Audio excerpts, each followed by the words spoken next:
What's good with the YouTube, man? It's your boy Rojo. This is the Rojo Room.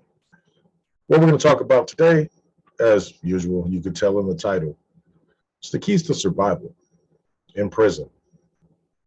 Specifically, as somebody involved in the Northern cause, Norteño, Northerner, whatever the title is nowadays, it's the same thing as it's always been. Now, first, what you got to understand is the group that you are associating with is by far the most militant, disciplined, overwatched, overpoliced. It's by far the hardest group to be a part of, man. We'll just put it like that. There's no other group in all of the United States that's going to ask more of you than they ask of you being a Northerner. With that in mind, man, let's take a cool trip, man. You've never been in trouble, okay? You step up to the county jail. Make sure you save your paperwork. Paperwork is a must. A lot of people come to jail first time, they get mad, they're charged with something. They're like, man, hell with this. Throw that stuff away. Don't do that. Keep your charges. If your charges don't involve anything weird or majorly insane, you're going to be all right. You know, if you've never been to jail, some of the things that you could get in trouble for were you educated, such as red on red and man, no drive-bys even, you know what I mean? You're going to get a pass because you've never been in trouble. You don't know better. But make sure you explain, hey, I had no idea that I couldn't do that. My apologies. You got to humble yourselves, man. Going in there with the ego and thinking you're mas chingon and you don't got to listen to nobody. You're going to listen to somebody. That's just the way it is, or you're going to get removed. You know what I mean? There's different levels of removal. That'll probably just get you beat up. But then anytime you go anywhere else, you're no good no more. You can get deemed as early as the county, depending on the nature of alleged offenses. What you're going to do, you're going to exercise. You're going to exercise at whatever hour they tell you to exercise at. County jails have always been pretty lax, all the ones I've been to. You're not getting up necessarily at 4 o'clock in the AM and busting out a couple hundred burpees. You're not going to do that. You know, you're going to come out and unlock whenever that might be, 8, 10 o'clock, depending on which county you're in. You're not going to like the exercises. You're going to think, man, this is some bullshit. And it is. But there's a purpose for it. It's called discipline. They're instilling in you discipline, establishing a routine. People in life that are successful, all the millionaires and all that, unless they were handed a silver spoon upon birth, or if they fell into an inheritance, maybe not. But everybody who built themselves from the ground up, they have a routine. And that routine works. And it involves shaking them sheets, getting out of bed, having a set schedule, getting your things done. That's what this is going to teach you. Now, the exercises ain't no joke. Maybe when you're in the county jail, you might be in a cool spot where they don't push you that hard. Make the most of it. If you plan on being successful, make the most of it, because if you're going to the pen, you know, you got some gang-related charges, you get a prison case. Nowadays, there's a really good chance you're going to end up somewhere really serious. You know what I mean? Because there's only so many places active GP Northerners can go. And that's not because necessarily they can't control no yards. It's because of the overwhelming SNY population and the fact that at a lot of times, the homies aren't going to allow you to be on a level 1, a level 2. They're going to deem this yard for that reason, this reason, that reason. And you're just not going to be able to go there as a good homeboy. You end up going there, and, you know, if it's your first term and you didn't know, you might be able to explain that sometime down the line, be like, I had no clue. But in your county, there should be homies that advise you of where, you know, if you go here, you're good. If you go there, you got X amount of time to get out of there. You know, if you end up on a strictly S&Y yard, you're pretty much jacked. If you end up on a 50-50, and it's kind of hard to figure out because the homeboys still act like homeboys and everybody seems active. If you don't know, it's gonna put you in a bad position. You know what I mean? If you're not experienced, if you come from like Say you come from like Nevada County or something, somewhere crazy where there's not no homeboys, or you're up from Clear Lake or something where homeboys are kind of thin, Mendocino. You slide into these you slide into these prisons, man. You might not be experienced. You might not have OGs that have the answers for you. You know what I mean? So you got to be careful, man. You got to, you figure out you're going somewhere. You got to ask your counselor. Well, I mean, what's going on with this yard? Is this a GP yard? Is this a 50-50? Is this a S&Y? And just try to get as much information as you can. Talk to other people in R&R, and they'll tell you, hey, you can't go to that yard. And then you got to take the steps to either make sure you don't go to that yard, or when you go in that yard to handle your business, or you're going to be looked at just like the people in that yard are already looked at if you don't get out of there. So you're gonna do these burpees, and you're gonna get educated. You're gonna learn what's expected of you. Most county jails are up to par nowadays. During my time in the early '90s, they weren't. I went to prison not knowing nothing. I was a homeboy, you know what I mean, and that's it. I showed up blind.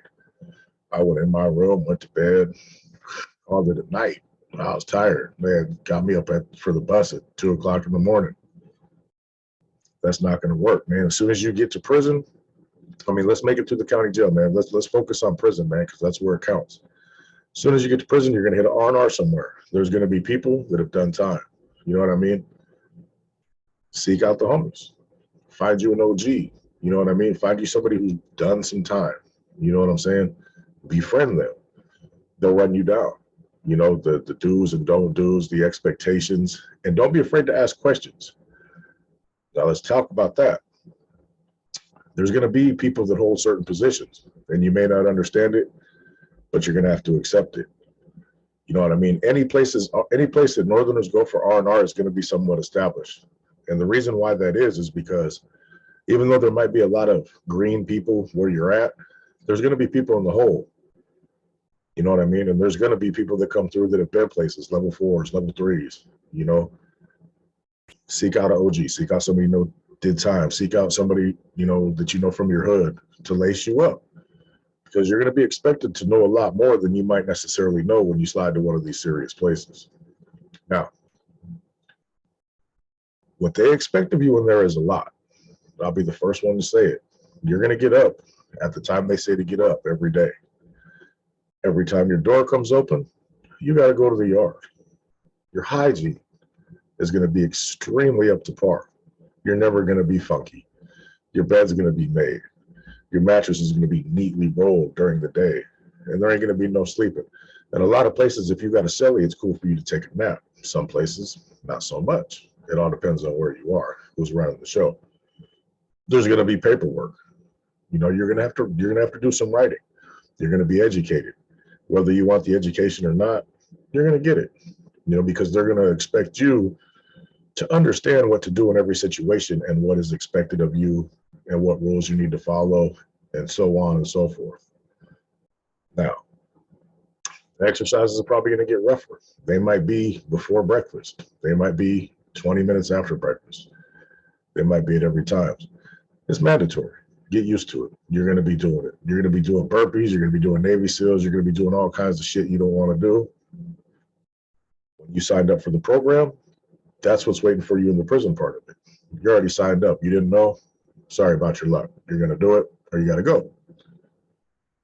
When they offer you positions, the smartest thing to do is to politely decline. Some places, they'll respect that. Some places, they'll push the issue and say, we need you. If they say they need you, they're not really asking you a question no more. They're appointing you to do something. You're going to have to do it, or you're going to be looked at as somebody who doesn't want to participate in the betterment of the household.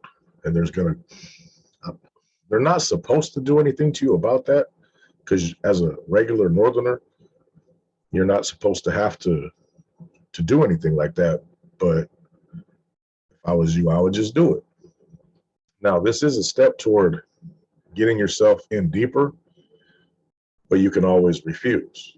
You know what I mean? Hey, do you want to be a bro? Do you want to be a man? If you do, that's your business.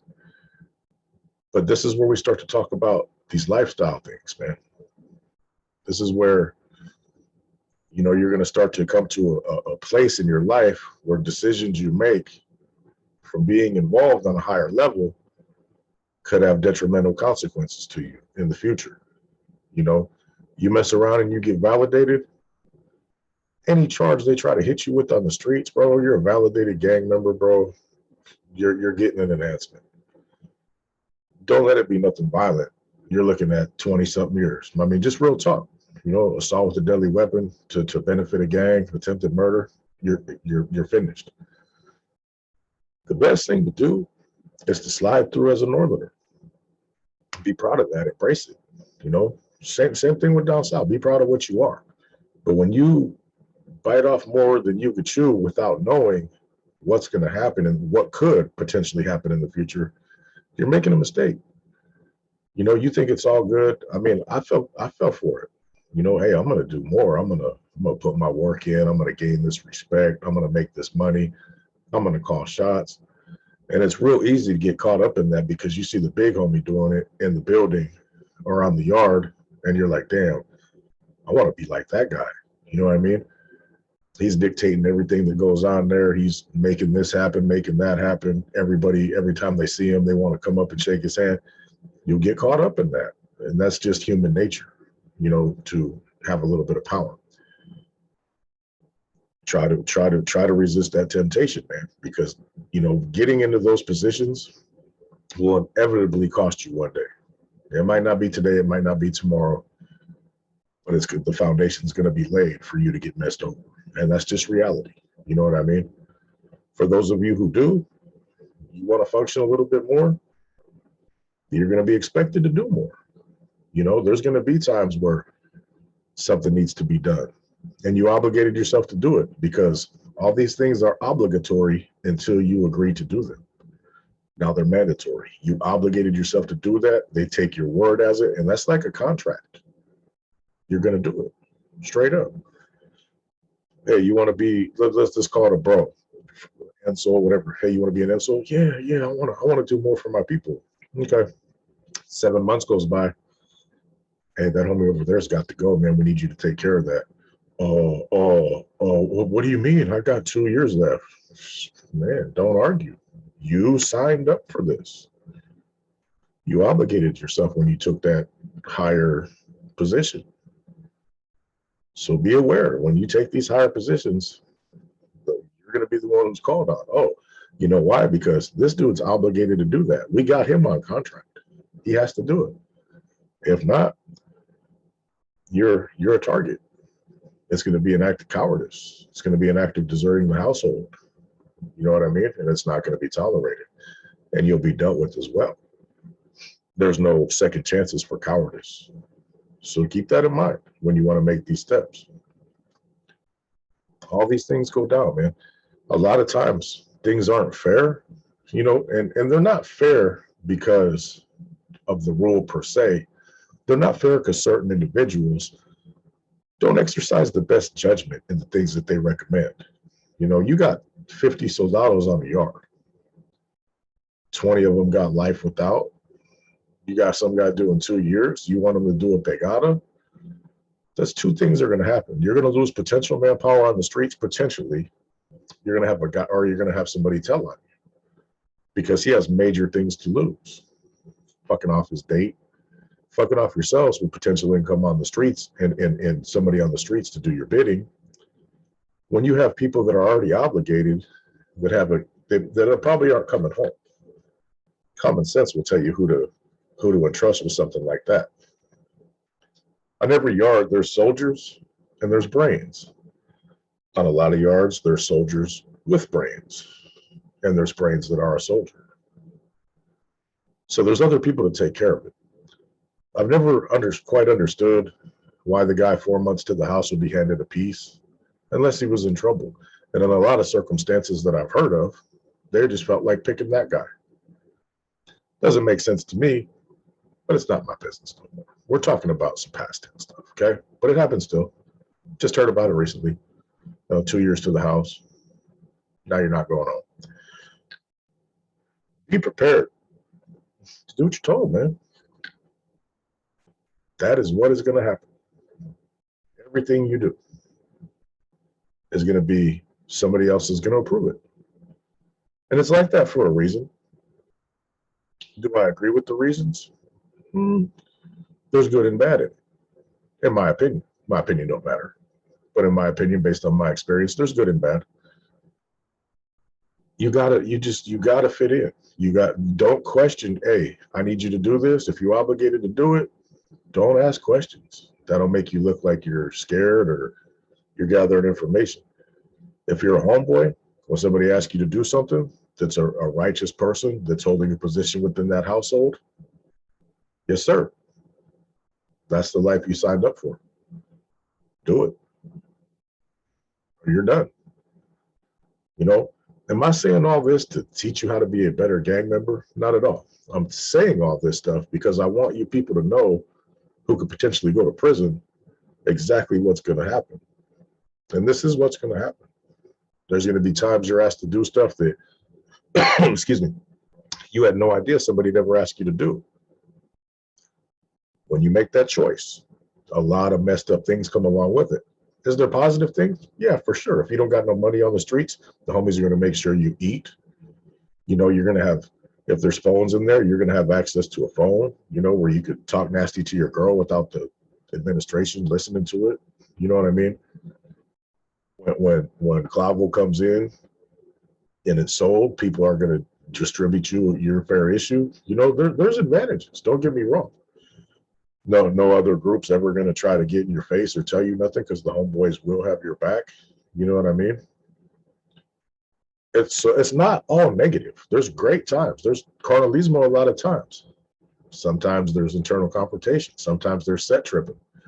Sometimes you could get involved in some stuff that has absolutely nothing to do with you based on a yard you were on, somebody you hung out with, things of that nature that, you know, should really not be none of your business, but a lot of people get involved in them. Let's flip back to the D facility dilemmas. That's a perfect example.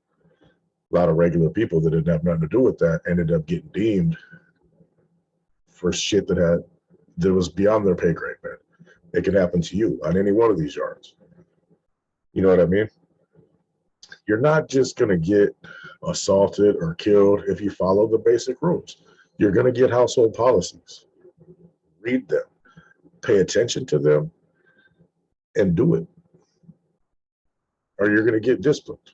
You know, it might be anywhere from, hey, man, you can't be doing that, to a piece of metal in you. Understand that. If you have any questions, make sure you ask the right person about the HHPs, about the education you're learning. There's going to be a maestro who is going to be there just for that reason. He's somebody who kind of knows. He's somebody who should know everything he's teaching, but he should know a whole lot more than you. You know, so he should be able to give you solid advice if he's a righteous dude. You know, if you don't quite understand, you know, number 7, whatever it is, or whatever you're reading, ask. Because ignorance is not going to be an excuse, because they're going to be like, you understood those household policies? Yes, I did. You know, the first thing I would do if somebody slid it is I'd make them copy the HHPs. That'd be your first writing assignment. Copy these HHPs. That way I know you had to read it word for word. And then I'm going to ask you questions about it, because I don't want you to get in trouble. But I'm a real righteous dude. I don't want to see nobody fail. I hate failure. So how I act could be way different from some dude who tolerates no shit whatsoever, because I tolerate some shit just because I'd want the same done in return to me, because at the end of the day, we're all human beings. We all like to have fun.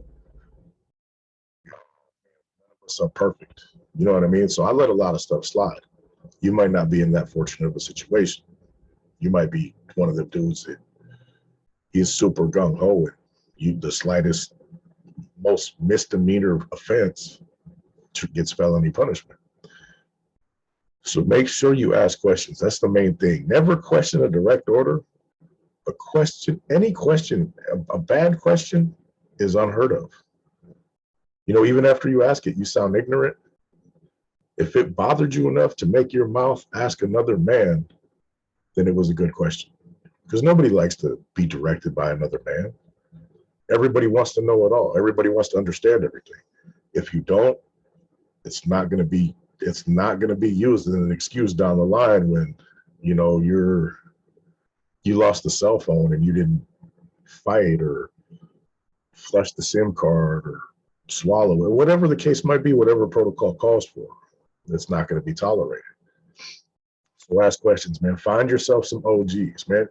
It ain't easy. It ain't hard to run into somebody on the yard that you feel like is intelligent, that has a good personality, that's been down 5 years, that's done 3 terms, to pull them to the side and be like, hey, excuse me, sir, can I get at you? You don't got to call him sir, but that's just how I talk. Hey, can I get a few minutes of your time, bro? Pull him to the side, be like, hey, man, I was wondering, man, I got this information and I don't quite get it, man. Could you, I don't want to make no mistakes. I want to do my thing and I don't want to get in trouble. Could you break this down for me?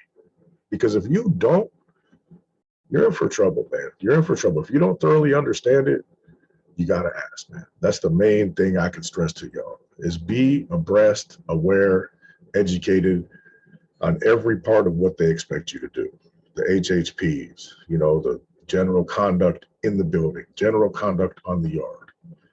What happens if they raid your house and you got a cell phone? What do I do? Do I give it up? If they find it, they find it. Do I fight them?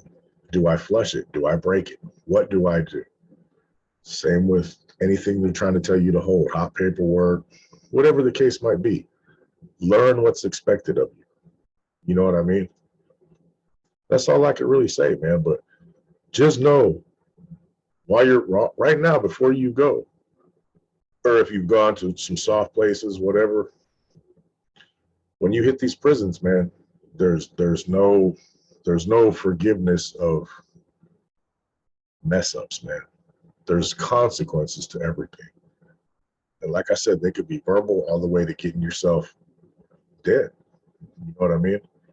The last thing I want to stress is, if you want to function on the streets, be prepared that you're going to be treated just like the highest ranking person if you end up getting wrapped up. If you're just a lame, I'm down, but I'll just send messages or I'll just whoop-de-whoop, you're facilitating the activities. And if some of them activities involve Rico predicates, you're going to get a Rico yourself. No matter who you are, no matter what your role is, if you're functioning, they know it, they can prove it, you're going to be part of that next Crimson Tide, that next Black Widow, the next Quiet Storm, whatever the case might be. Think about everything, man. Give yourself time to think. If somebody asks you something, if you want to become a part of something, think about it. Remember the ramifications for it. If that's your thing still, if you're that dedicated to the cause, by all means, don't let nobody hold you back. But educate yourself on every aspect of everything before you make a decision. Don't just feel honored that you're being asked. That's you know what I mean? That's way too easy of a decision. Chew on it, man. Chew on it. Ask advice to other dudes who are and who are not on that next step. See where it takes you, man. But the main thing is, just be prepared to understand that you're a soldier. Soldiers take orders, and that's what's going to happen. There's no negotiation. Anyway, this is a little quick thing, how to survive. Best way to survive is to understand, educate, and ask questions. It's your boy Rojo. This is the Rojo Room. I'm out of here.